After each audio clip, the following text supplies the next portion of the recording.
So I'm a used car dealer, and I sell cars that are $5,000 and under. There's a $2,500 car right here, and it's crazy to me that I've even got cars out here that are $2,500. But lately, I've had to slash my prices faster and lower than I have in a very, very long time. And in fact, probably for the existence of me being in business, this has been one of the most trying times for me to be a used car dealer, because we're having a situation right now where we're marking our cars down. We're pricing them down to $2,500, and they're still sitting, and we're having a hard time selling them. And there's a lot of things that are going on in this car market right now that are throwing up the alarm bells, the warning signals for the whole industry in general going forward. And I'll even take a step farther, for the economy. All right. So check this out. We got warning signs, and this is actually coming from Automotive News right here.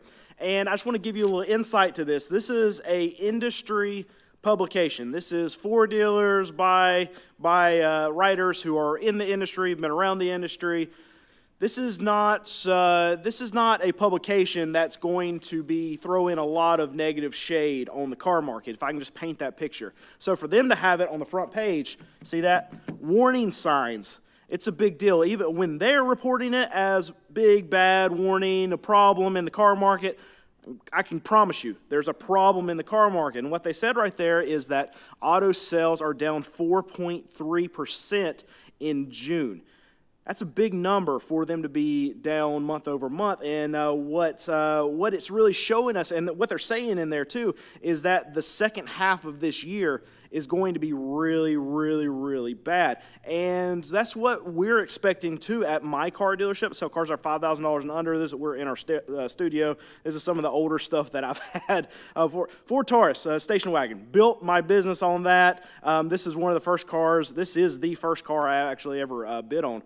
But this cheaper stuff, even with me having it out on my lot over there, it's still, we're having such a hard time moving it. We've been lowering our prices. Still, even then, a hard time actually moving these cars. And I foresee that even the top end of the market, what Automotive News is talking about from a lot of these new car manufacturers, it's even going to get worse than what I have been experiencing. What I've experienced is really, really bad. Last month, we barely broke even. We might even have lost a little money. And that's something that I can say that, okay, we almost never do. I can count on my hand how many times we've actually lost money in a month. And last month was probably one of those times. And it's even like these new car manufacturers that are trying to figure out ways to actually get people into cars. Me, I'm lowering prices, I'm lowering them faster, but manufacturers, what they'll do is they'll add incentives, or they'll do special interest rates or things like that. And I just got an email from a car dealership guy showing what Ford is doing right now. And they're doing a 0-0-0 promotion, where they're doing 0 down, 0 payments for, I think, 90 days, and 0% interest for 48 months. And here's the thing. Ford, any manufacturer, over the last 3-4 years, haven't had to do anything close to this. And this is right off the back of Ford, say, doing the employee pricing, this whole promotion. So what you're seeing now more in the car market is that these manufacturers are knowing that they have to do something. They have to incentivize consumers now. It's a different market than it was 2 years ago, when anyone would buy anything for any amount. No, now you have to do promotions, you have to do incentives, and they're doing 0%, 0 down, 0 payments. We're already in a situation where people are extending on their credit. We're at record-breaking credit card delinquencies, record-breaking auto loan delinquencies. So we're doing 0 down, 0 payments. Yeah, that'll work out well, I'm sure.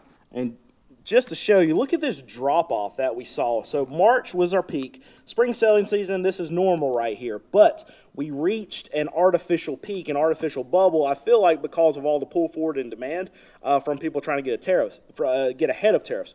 But look at this. Look at that massive, massive crash right there. That's a big drop off, even coming from spring selling season.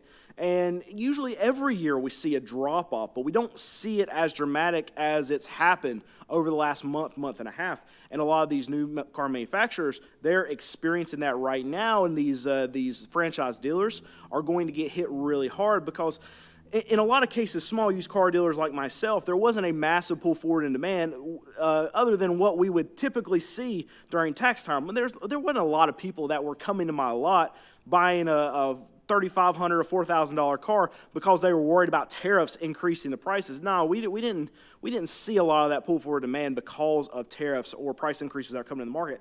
But these new car manufacturers, these new car franchises, they absolutely were seeing that. So a lot of those buyers they've been yanked out of the market right now. And people who were, there could be two sets of customers that were potential buyers out there. There were potential buyers that worried about tariffs going up, the uncertainty, so they went to get ahead of that and actually buy ahead of all these price increases. Or you have the potential buyers that, okay, now because there's uncertainty, well, now they're being pulled out of the market and not buying the vehicle because they're scared about their money. They're scared about equity in their house. They're scared about equity in their stocks. They're scared about the price of everything going up. So if they're looking at a possible slowdown in the economy and some of their net worth going down, when prices could potentially go up, well, that's going to make them sit on their hands and they're not going to spend money. So no, they're not going to go buy a brand new car. They're going to do like what everyone else right now in the market is doing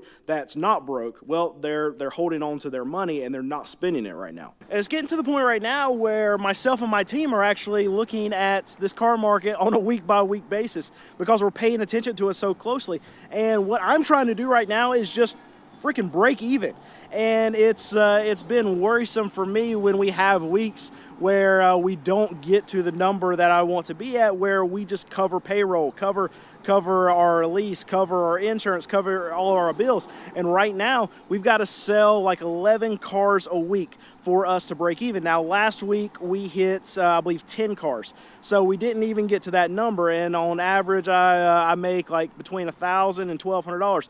Traditionally, it's been $1,200 a car, but since we started lowering our prices faster and lowering them more than what we have been over the course of what I know as to be my business as a used car dealership, then our average has actually come down, and it should probably for the rest of the year. So that's money that I'm taking out of my pocket right now because I have to deal with the situation that's going on in our economy, because I'm having to deal with the situation of our consumers who have a lot less money right now than what they have had over the last few years. And it's just very difficult for us to navigate, and that's exactly what we're having to deal with right now. So if you like hearing updates from my car lot on a weekly basis, make sure you subscribe because I'm doing this all the time. And we just had some more data released that could be a very bad sign for future buyers or potential buyers in the car market.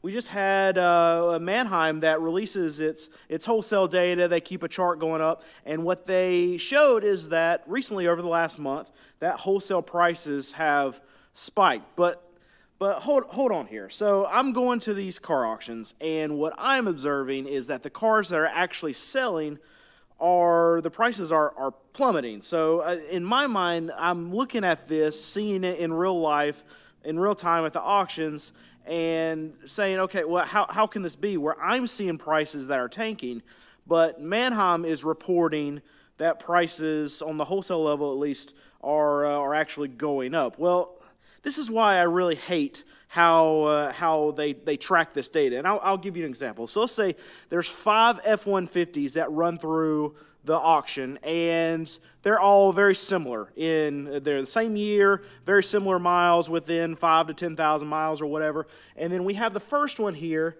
that sells at $21,000. But the thing about this one is you had 2 crazy dealers that were on this thing, that bid it up, ran it up crazy, and this one actually sold. And forgive my handwriting right here, but just stick with me. I'll get you through it. And let's see here. The second one brought $15,000. The third one brought $15,000.